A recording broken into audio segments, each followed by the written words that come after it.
Today, we are here to talk about real estate readiness for capital projects. I want to start with first thanking the Polk Brothers Foundation. IFF has worked with the Polk Brothers Foundation for a long time, for close to 20 years, and Polk Brothers Foundation supports IFF by recognizing that nonprofits really benefit from support with planning for facilities early on. And so if you are a Polk Brothers Foundation grantee today, you are eligible to work with our real estate consulting team with a discount that's supported by the Polk Brothers Foundation. And they also make these webinars available to nonprofits who are planning for facility projects. The goal that you can enter the planning stage better prepared and thinking about what resources and what team that can support you along the way. So with that, we'll go ahead and get started. I see some people are from the Chicago metro area, from the state of Illinois, and from the Midwest. We'll talk today a little bit about IFF. Our footprint covers the Midwest, and the information here today is generally for any nonprofit considering a real estate project. There probably will be some information that is specific to the city of Chicago, but I think that if you're a nonprofit planning a facility project, you'll find lots here that can help you with next steps. I am Kate Ansorga. My role at IFF is Vice President of our Real Estate Solutions team, and I work here in the Chicago metro area with a team of real estate consultants that help nonprofits plan projects. I'm joined here by Jessica Nepomniachtchi, who's our Managing Director of Real Estate Solutions, and look forward to spending the next hour or so with you. If you have follow-up questions and you want to connect with us, we'll be sharing our contact information at the end, and love to speak to you on the phone, in person, or by email. So our goal today is to cover the information about real estate readiness. We're going to talk about the learning objectives, the phases of a real estate project, how we think about real estate readiness for a project, and case studies. We're pairing this with additional presentations. So in several weeks, we'll have another presentation that's focused on capital readiness. And we really think it's important to think about the real estate timeline of a project as well as the capital timeline, which is what your project budget is, how you identify sources of funds to pay for it, and how you align the capital for your project to be available at the time that you need to spend it. And so we'll be talking about that in a future conversation, as we think those are both really important things to think about when you're approaching your project. We're also planning a panel later this summer where we'll bring in nonprofit leaders who have been through facility projects to talk and share their experiences about what surprised them, how they were successful, and the types of resources that supported them along the way. A little bit about IFF. IFF is a nonprofit that strengthens nonprofits by providing leadership, capital, real estate solutions. So we're speaking today from the real estate solutions team, but IFF really does a broad amount of work in supporting the nonprofit sectors. We believe that nonprofits are really important agents of change in our communities, and we have a vision of seeing thriving communities in the spaces that we work in. We do that with these values of prioritizing equity. IFF seeks to be an anti-racist and anti-oppressive institution. We really value partnerships and are often doing this work in partnership with local governments, with philanthropy, with other funders and people lending into the project, and with community who are supporting the vision and agreeing on shared priorities for a future community. When we also really steward with heart, the last one I think is important to me. I do this work because I'm passionate about seeing thriving communities and really value the relationships that I have working with nonprofit leaders who are passionate about seeing that. And by being able to say, how can we support facilities that support that mission and are financially sustainable for organizations? IFF does a lot of work in the nonprofit area around facilities and financing. So that includes research, looking at where available services are, where there's gaps, how we think about facilities as part of that solution. IFF acts as a developer of properties, doing low-income housing tax credit projects, specifically serving people with disabilities in a program called Home First. And then we also provide loans and real estate solutions to nonprofits. A little bit about our loan program, which we describe as Capital Solutions. So this provides up to 15 or 20-year loan terms for nonprofits who are acquiring or renovating or doing new construction on facilities. It also includes doing bridge loans. So many of the nonprofits use grants that are available at the completion of a project. And so IFF plays an important role in helping bridge funding to nonprofits who need that money to pay for pre-development expenses and to pay for expenses during the construction period. And then we also have an arts and culture loan fund and a flex loan program. And so if you have questions about any of those, would love to connect with you after we speak today. Our real estate solutions work that Jessica and I work on, we really see ourselves as a thought partner to nonprofits, providing expertise and advice. So in some ways, we're supporting with additional hours in the week to help nonprofits who often already have a full job trying to do all of the amazing work that they're doing. But we also provide expertise that's focused on real estate, as well as specifically to nonprofit sectors. Many nonprofits have buildings that are really important to be specialized for the types of programs that they have. So when we think about a childcare building, a health clinic, a school, and other types of program spaces, there's some things that are really important to get right from the start. We also know that for nonprofits, every dollar matters, that you don't have extra money to be inefficient in a building. And so that includes thinking about it from upfront, new construction or renovation costs, but it also includes thinking about the operations, that a nonprofit will likely lease or own this building for a long time, and being thoughtful about the design of the building will optimize it and make it more efficient from financial sustainability. And so we see ourselves as bringing that sector expertise that's focused in the nonprofit areas to the real estate projects. This can look like understanding the sources of capital that nonprofits get by sector and by geography, but also thinking about the operations funding and what the impact of that is on real estate decisions and how they plan for buildings. We work to make ourselves affordable, flexible, and responsive, so we don't have a cookie cutter approach to doing our work with nonprofits, really listen to what the nonprofit is doing to be able to support them. So our goals today is to help people understand what the phases of a real estate development project are, and to think about where you might be in a real estate process and what you can expect for the future phases that are coming. We'd like you to understand real estate readiness and specifically think about that in terms of the risks that your organization might be asked to take on and how you can really mitigate that to protect yourself as you move through what can sometimes be a challenging process. And we'd like to end with a few project stories to discuss common challenges and how you can draw inspiration from other people who've completed real estate projects. With that, I'm going to pass it off to my colleague, Jessica, to talk about the phases of a real estate project. Thanks, Kate. So a lot of the content that we're going to be getting into is pretty technical, but wanted to kind of take a step back and kind of orient us as to why we're here, which is, space and how you use space and how nonprofits are planning for facility success and planning for the future as it relates to space. So really thinking about these questions up front before you embark in a facility process is something that we really urge, staff and board to get aligned on. So thinking about who's going to participate in your planning, what role does your board play, what role do facilities play in developing and delivering your program and impact, and ultimately, is your space working for you? Is it not working for you? How can you think you can improve it to best suit your client needs and those that you serve? So these are some of the ways in which we orient ourselves when we're thinking about the preliminary role of feasibility in the process. And we'll go to the next slide that really shows a great visualization of how we view the phases of a facility project. We'll go into much more detail on all of these in the upcoming slides. Oftentimes we see clients that come to us and they're in the feasibility scope, and other times we work with people that have a building and are doing pre-development. And so we'll go into all these different phases in more detail. And oftentimes you might be doing site search and pre-development at the same time. So it's not necessarily a linear process as this arrow might show you, but just wanted to kind of clarify what we'll be going over today. At the feasibility stage, this really gets us back to defining the project parameters. So it goes back to those questions that came up a couple slides ago. So, what how will the space impact you and the mission and serve your clients and community? What's the proposed business plan? Are there new revenue sources that you need to find to support your programming and space needs? How much space is required? Do you need to expand space for new programs? Are you looking for new space because you're currently leasing and you want to go to ownership?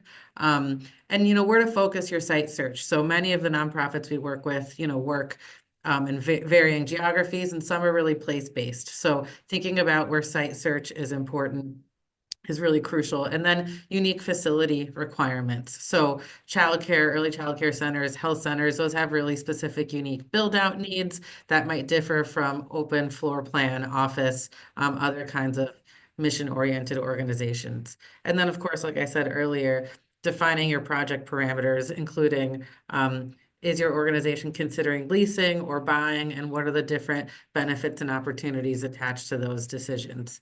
At the feasibility stage, it's often crucial to identify potential sources of funding. So public funding can mean funding from the city of Chicago, local municipalities, your county, the state. There's also different tax incentives like new markets tax credits. And we'll get into sources of funding in the May webinar around capital readiness. So I'm not going to dig into that a lot today, but wanted to talk about the importance of identifying potential sources up front.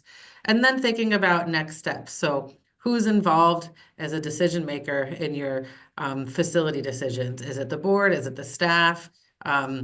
Is it a combination? And then thinking through what are the assumptions that inform site selection? So budget, square footage, and then, timeline, and how do you prepare in terms of your strategic planning to get to from feasibility to pre-development.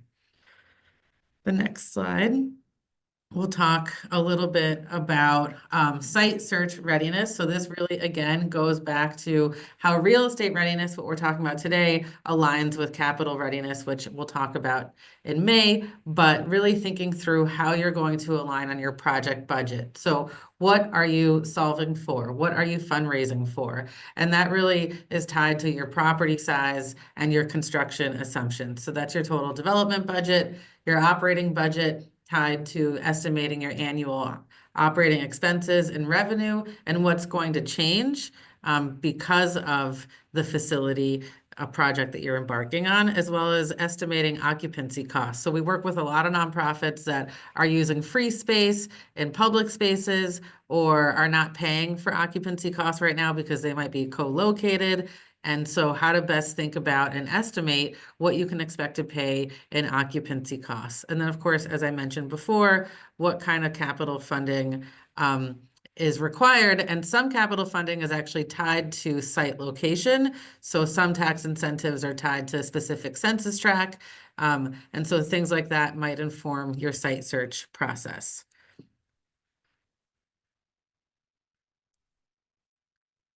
One of the things that, again, kind of stepping back into feasibility is, thinking about, again, your geography and how this is tied to your specific mission and the clients that you're serving and the community that you're based in. And if you're looking to expand in that community, expand to a new community. So thinking about your geographic boundaries.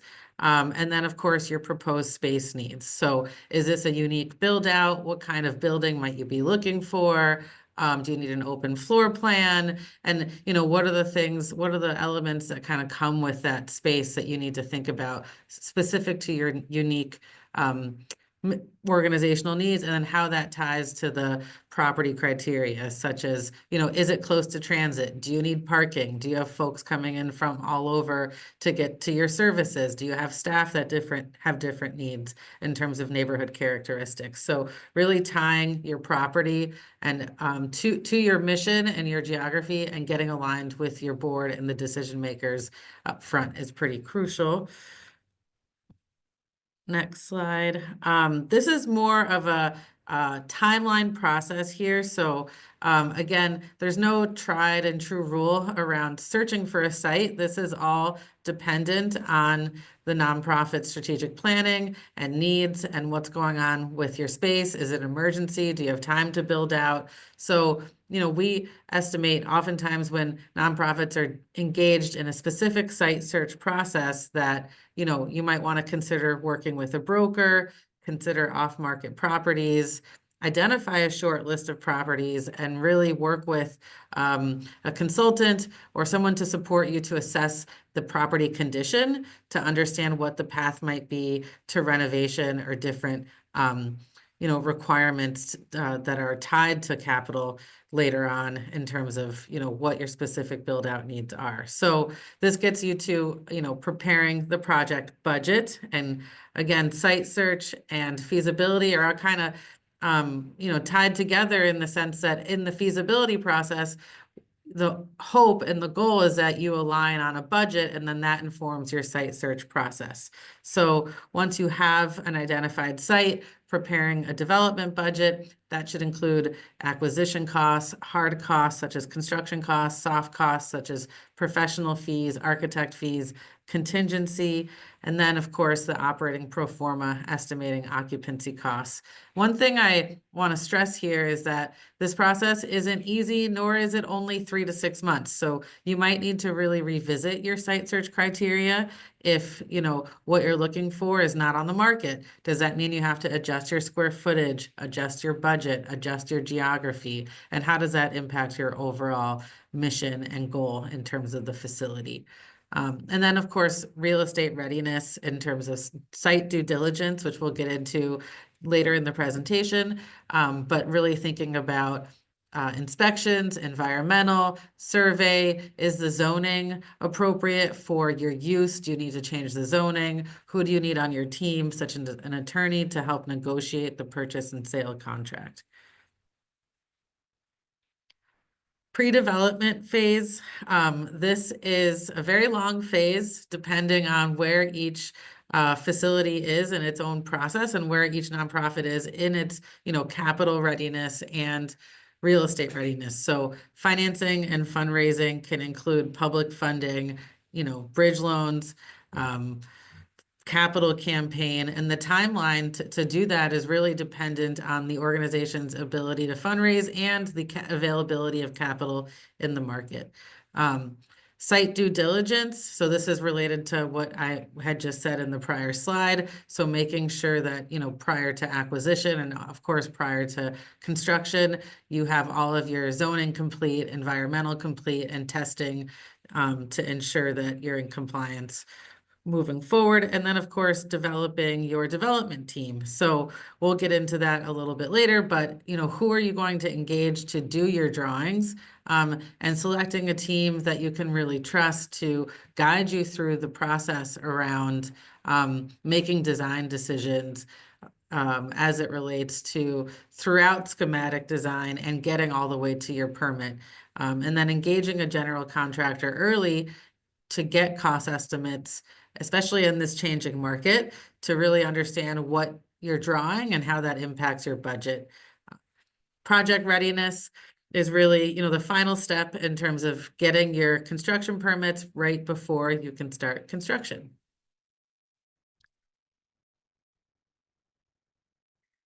Construction really depends on the size of the space and the scope of the renovation. So we kind of have it laid out here in 3 different modalities: minor, moderate, and gut.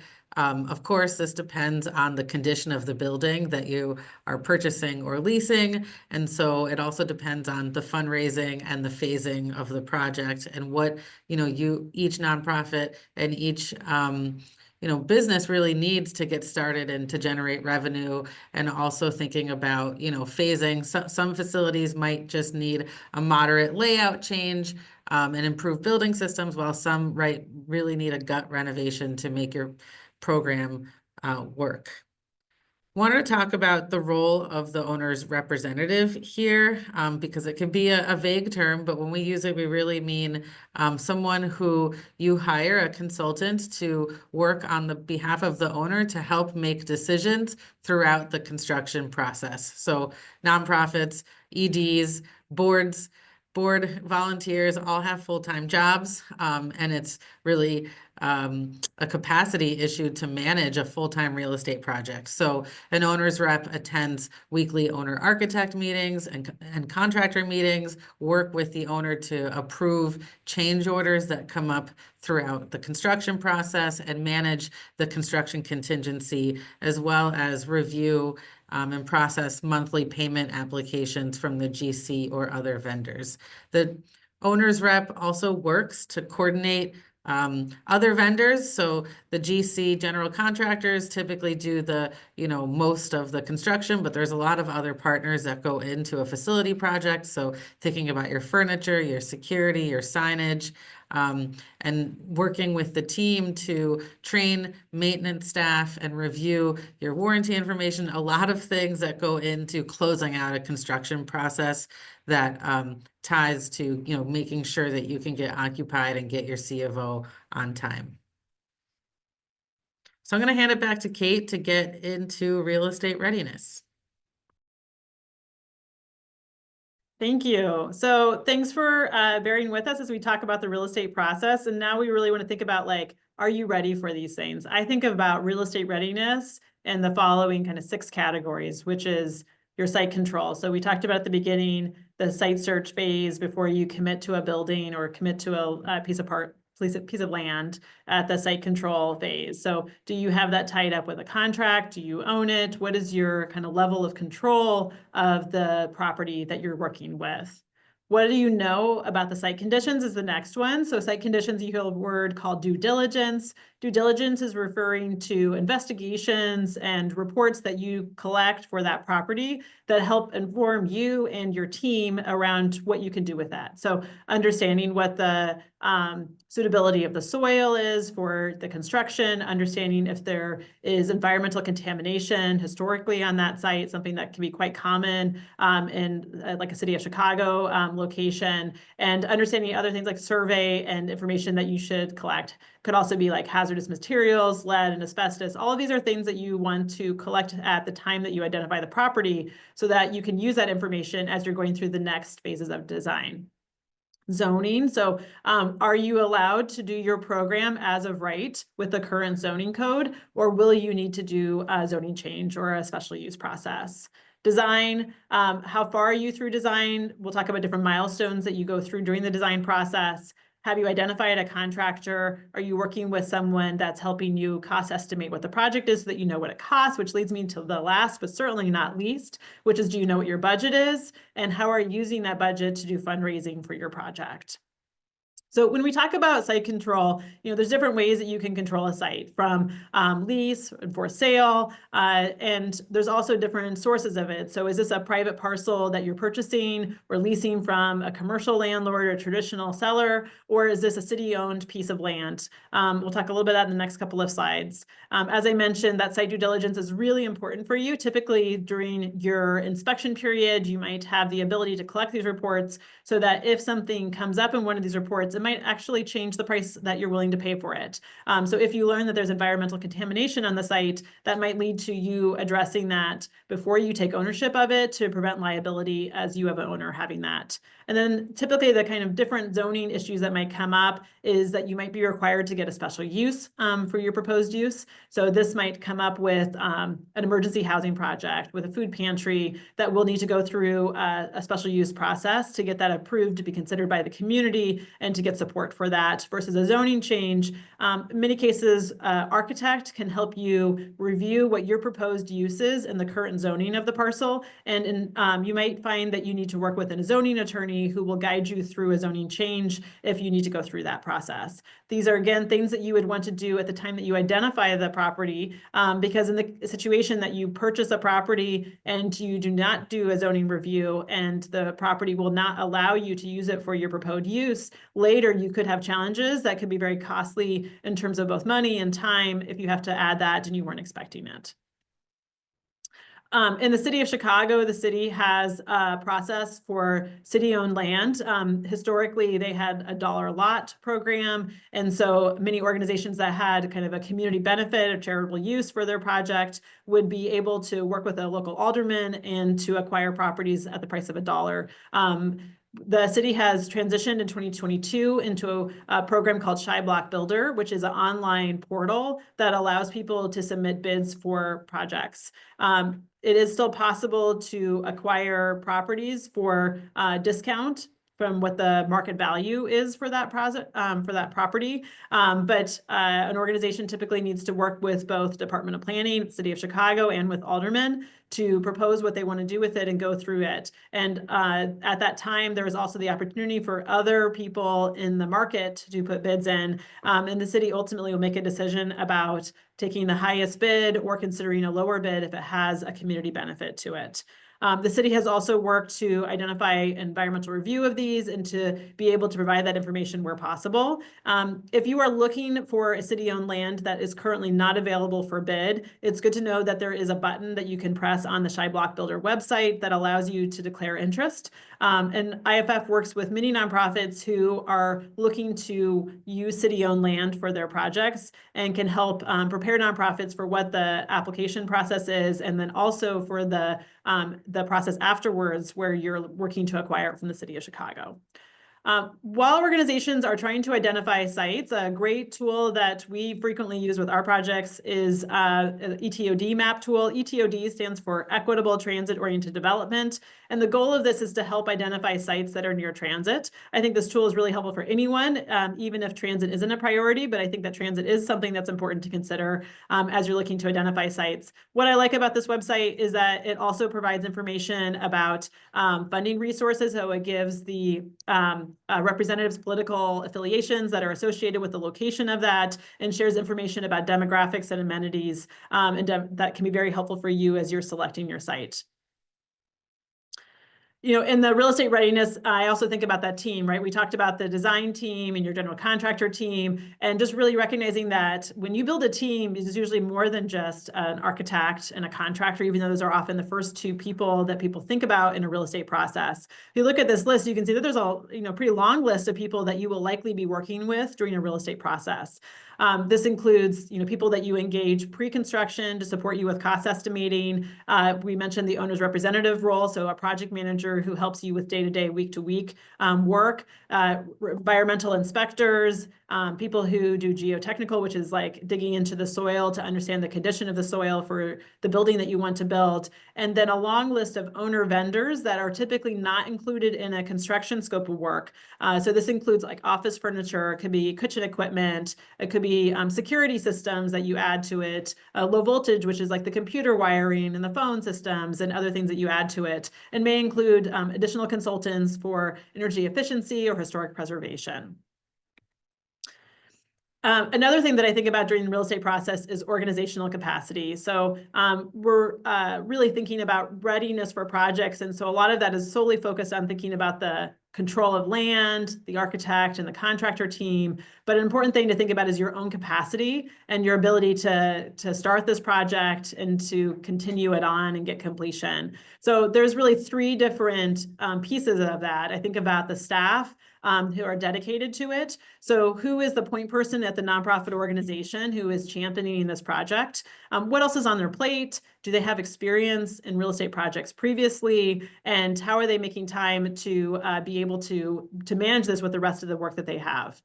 I also think about the project team that a nonprofit is getting. So what is the capacity and experience of the project team? So this is the architects and contractor, the owner's rep that's supporting you, all of those pieces.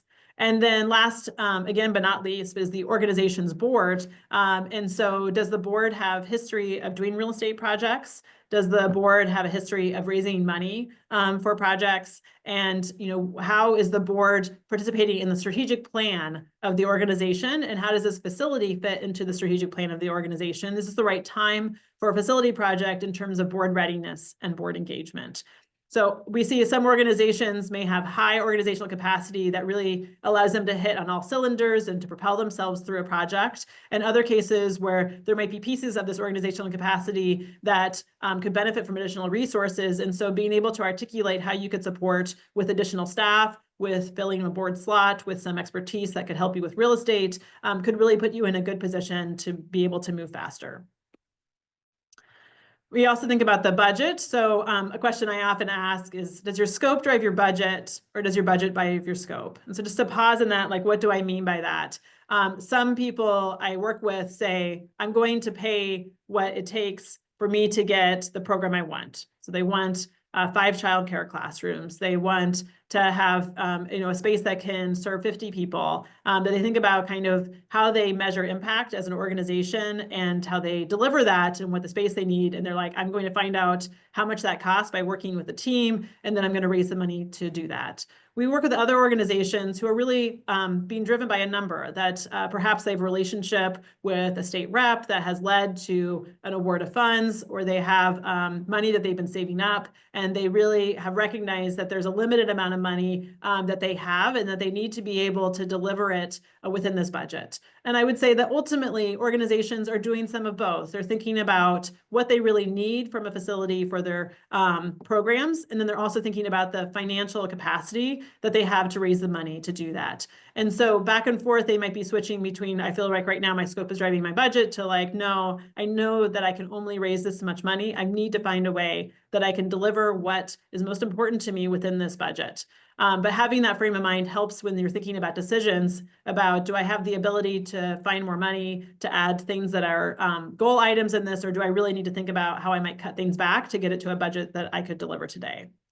When we think about the budget, that includes things like hard costs. Hard costs is construction costs. So it's the cost of labor and materials that you would be seeing from a general contractor. And then we have soft costs. Soft costs includes lots of items that include architectural design fees, project management, and owner's representative fees. This also would include financing fees. Do you have to borrow a loan and pay for interest during the construction period? Is there an application fee? Are there legal costs to closing that loan? And then your furniture, fixtures, and equipment, which I said is the like office furniture, kitchen equipment, the electricity, low voltage, and those pieces. In some cases, those can be substantial depending on your nonprofit program.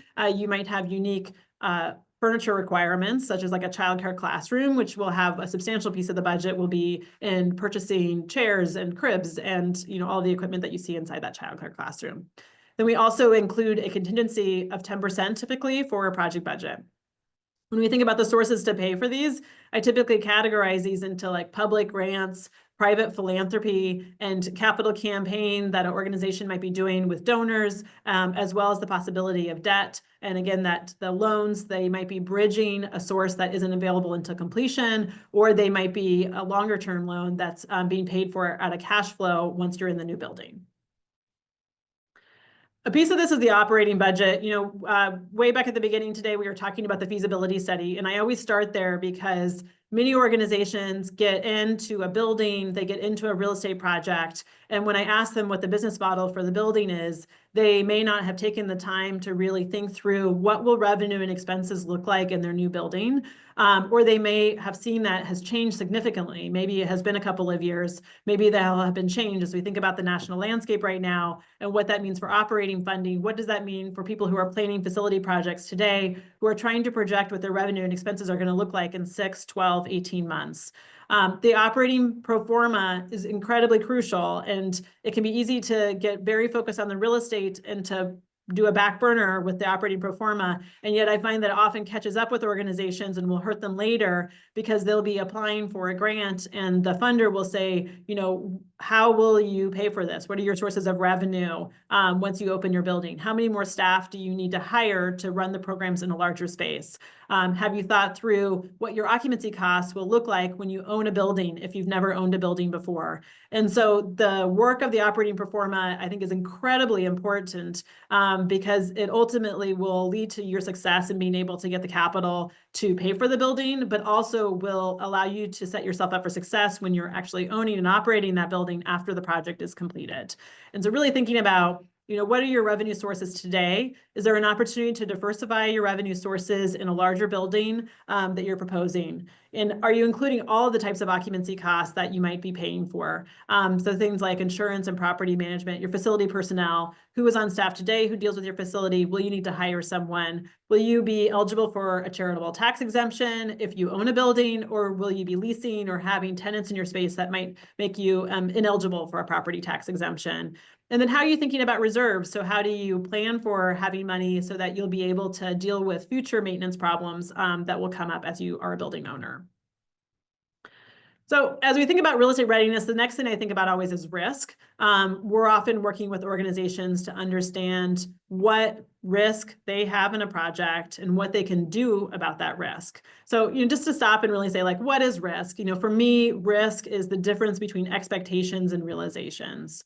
When we start a project, if we're doing a feasibility study, it's this, kind of wonderful moment to vision what a facility could do for your strategic plan, what it could mean for your organization. So what's working about today, what's not working? How could we really think about how we set our organization up for success so the facility is both helping them drive program impact, serve the population that they're working with, but is also financially sustainable in a way that will allow them to grow and deepen their work in the community and not be a harm where it's causing liabilities and challenges for them financially. So a risk, I think, is also a measure of uncertainty around a future. Right now, we have a lot of uncertainty. We have uncertainty about operating funding. We have uncertainty about construction costs as we see tariffs hit our projects. And so we have a lot of things that we're trying to figure out. How can we think about how we address that risk as we're taking on real estate projects, as we're moving through a process, as we're raising money, but we don't know that that will be what it costs, because there could be questions about what that's going to look like in 6 to 12 months. So I think examples of risk can be just, how long will this take? Will I find the money for my project? What will the real estate market look like? Will there be a property that's affordable to me in the geography that I'm looking at?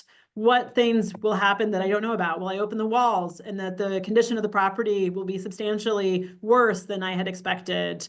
Am I looking to bring in tenants of this space? Will they show up? Will they sign leases with me?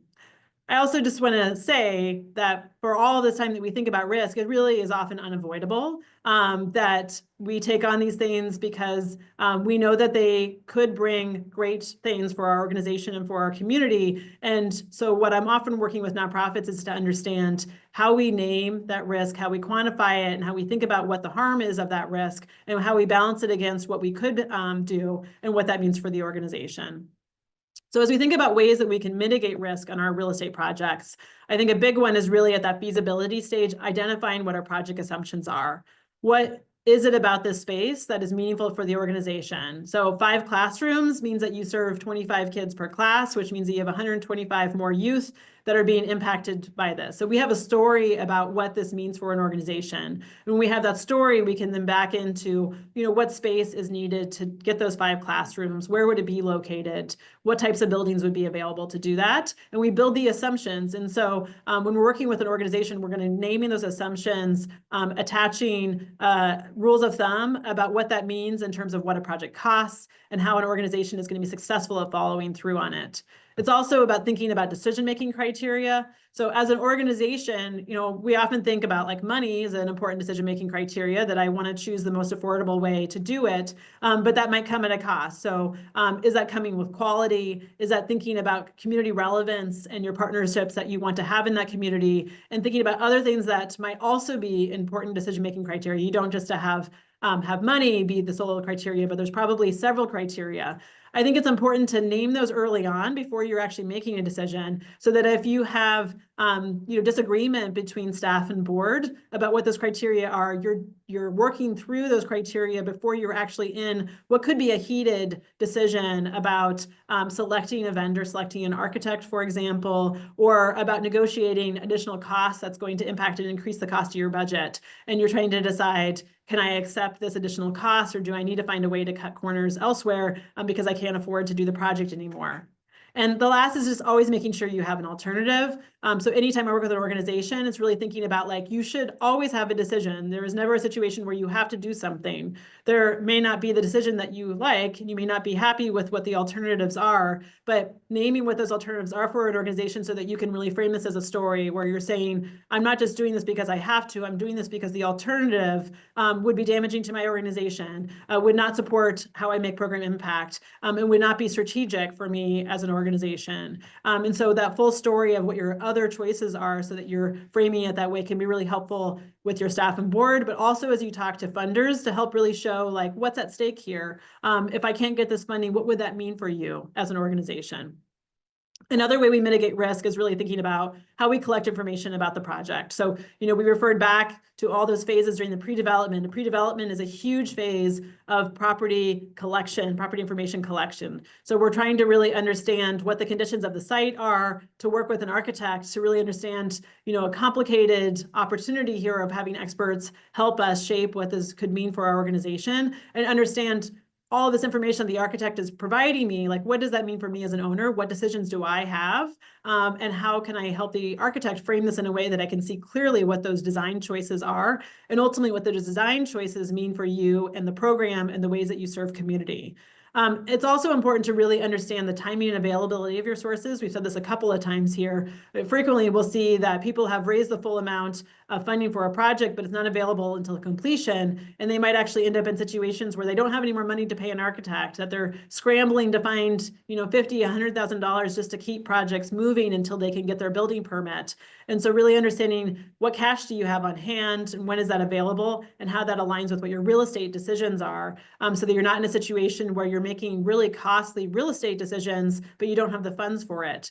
This might look like an organization moving into construction drawings, but they haven't raised the construction costs yet. And so they're trying to make decisions about a budget that they don't actually know if they're going to be able to fund yet. Is that a time where it might make sense to pause with your architect while you do additional fundraising so that you can make those architectural design decisions with more confidence? I also mitigate risk with having expertise of people who can guide you and inform you through that process. And then last but not least is just really thinking about the contracts that you hold. One of the things that we do with organizations is work to use AIA agreements. AIA stands for the American Institute of Architects. And this kind of contract can really protect you as you're doing work with an architect and a contractor in the event that there are unforeseen conditions or incomplete or errors or omissions in any of the work.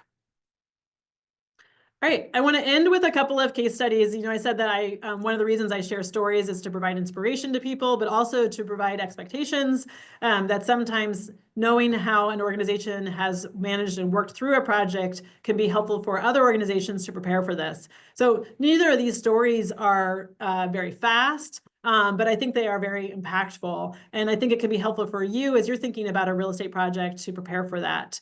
So the first story here is a group called Latinos Progresando that works in the Marshall Square neighborhood in Little Village in Chicago. So they identified that there was a former Chicago Public Library that was closed. So it was a vacant property, and we're concerned about that vacant property sitting very close to a Pink Line train in the Chicago. Latinos Progresando worked to get a Section 4 HUD capacity building grant to be able to bring in consultants to help them explore the feasibility of bringing their program. So they provide legal aid and other community services to this neighborhood. And through that work with Elevated Chicago, identified capacity building resources to help them with expertise as they move through that project.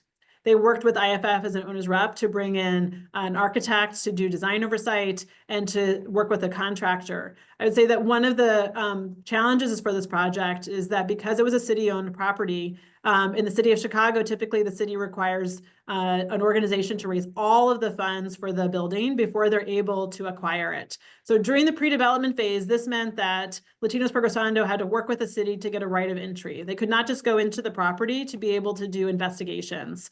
The property was vacant and it was in disrepair, and it had issues with water infiltration. And so that meant that the team really needed to be able to do several investigations to understand what that meant for the design of the building. And in some cases, we're spending months waiting for a right of entry into the city. And so, this is a challenge with working with city-owned properties, that the condition of the property is likely to add additional construction costs, that the environmental history of that property has a lot of unknowns, and that taking ownership that organization is responsible for that environmental history and liability issues that are coming up.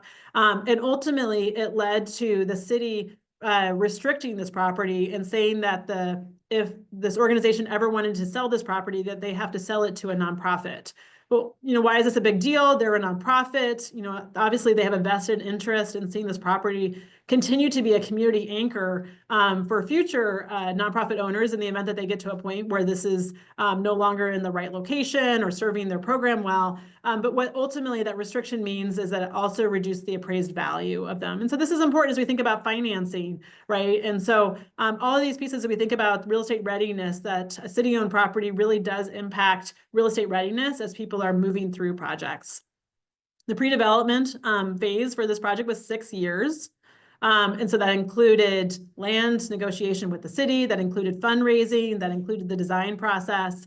And so, that can feel like a long time. A lot of people, I think when they start a real estate process, aren't thinking about this in terms of, where will I be 6, 7, 8 years from now on a project. So that was 6 years. And then there was an additional year for the construction process. Latinos Progresando is now in this building. They have 2 partners, the Lincoln Park Zoo and Esperanza Health, who are tenants of their space. It's a beautiful building. And I love the community room that you see on the top floor here with the lights up. It's just a really lovely space to be in and a real asset for this project. Also shared some of the information about the construction, the development cost budget, and then some of the sources that they paid for. A second story is a group called Little Angels Learning Center. Little Angels Learning Center is a childcare center in Inglewood. They had space that they leased from a church, and the childcare program essentially had to take down their classrooms every Friday night. The space was used by the church over the weekend, and then they put their childcare classrooms back up on Monday. And incredibly high quality childcare center in Inglewood. And they identified land across the street from the church and determined that they were going to build a new construction childcare center that would serve over 100 children from ages 0 to 5.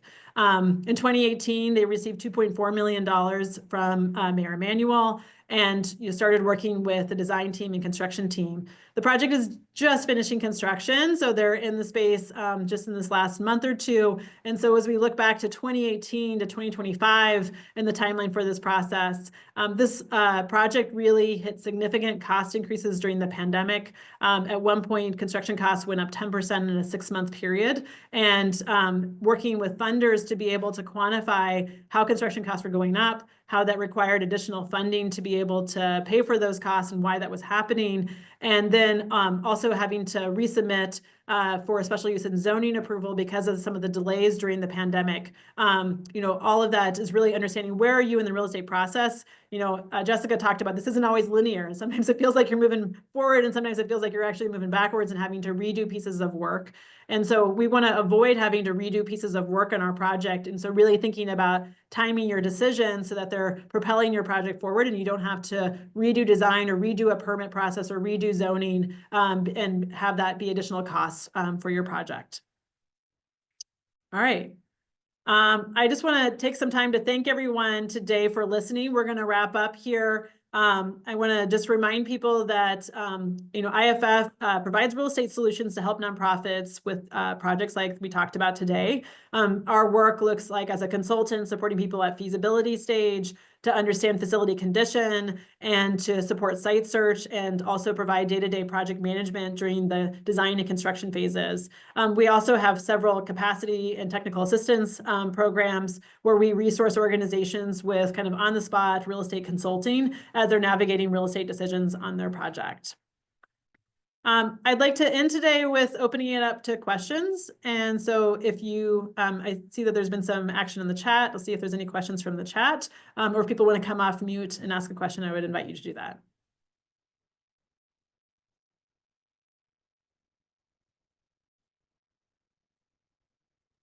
So we have one question in the chat I think it would be great to talk about, which is considering the current climate, how to best plan for higher contingency costs or holding costs and new tariffs ahead, and if 10% contingency is enough.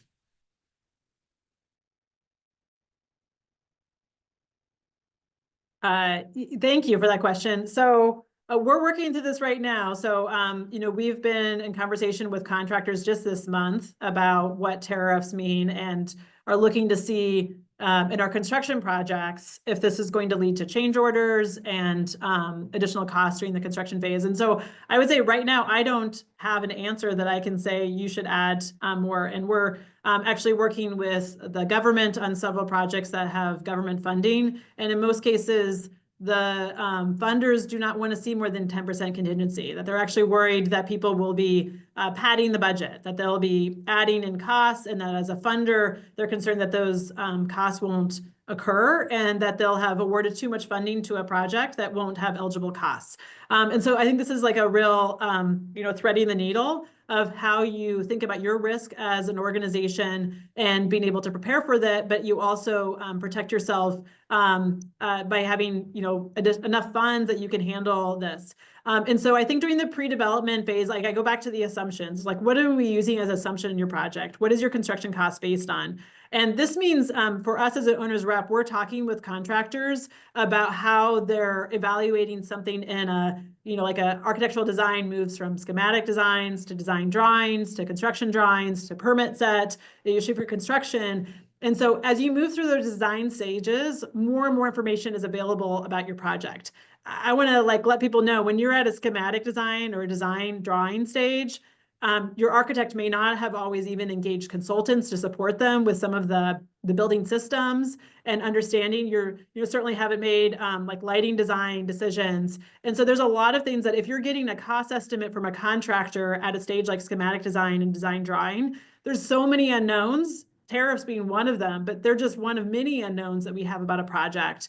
And so a general contractor is going to be making a lot of assumptions about what will you do in the later stages of design when you get to construction drawings, when you're going into the city and you're dealing with a permit, and you might be getting comments back from the city where the city is asking you to do additional work that could be cost impacts.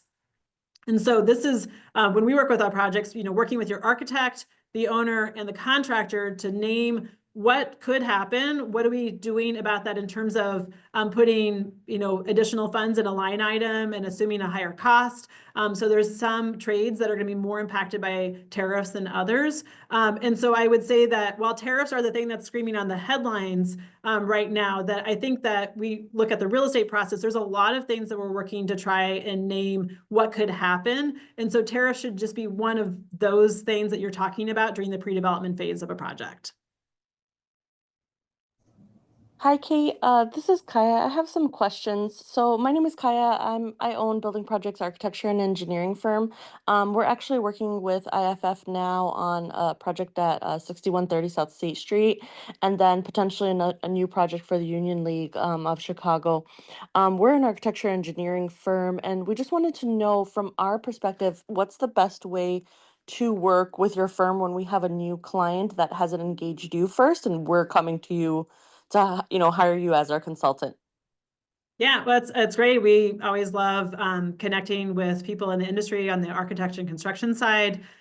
So Jessica and I, we have this Let's Talk here, and that was here just to have conversation. But I also say after here, just connecting. So the way I meet people is by getting on the phone and by meeting people in person and learning about the project and identifying, what role is there to support the organization. As I said at the very beginning, there's not just one way that we work with organizations. I'm really listening first to what is the project? How is a nonprofit already, when we think about that organizational capacity, resourced to be able to lead this project? And then where are there, gaps in those capacity to be able to do that? And so how is the role of an owner's rep supporting someone? So sometimes this leads to a conversation with IFF's loan team where there's additional needs for financing. Sometimes it leads to our real estate consulting. As I said, we sometimes have programs like Polk that can reduce, so we are a consultant that charges for this, but we have a lot of subsidy and we have a lot of technical assistance programs because our goal is to really not make cost a challenge to being able to meet people and understand what their project needs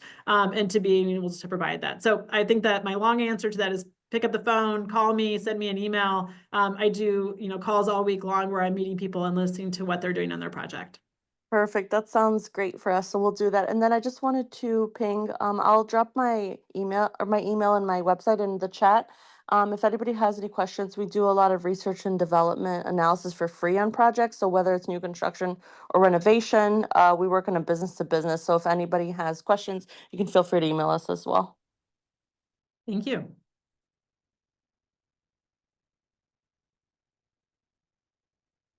Stop sharing. Other questions from other people?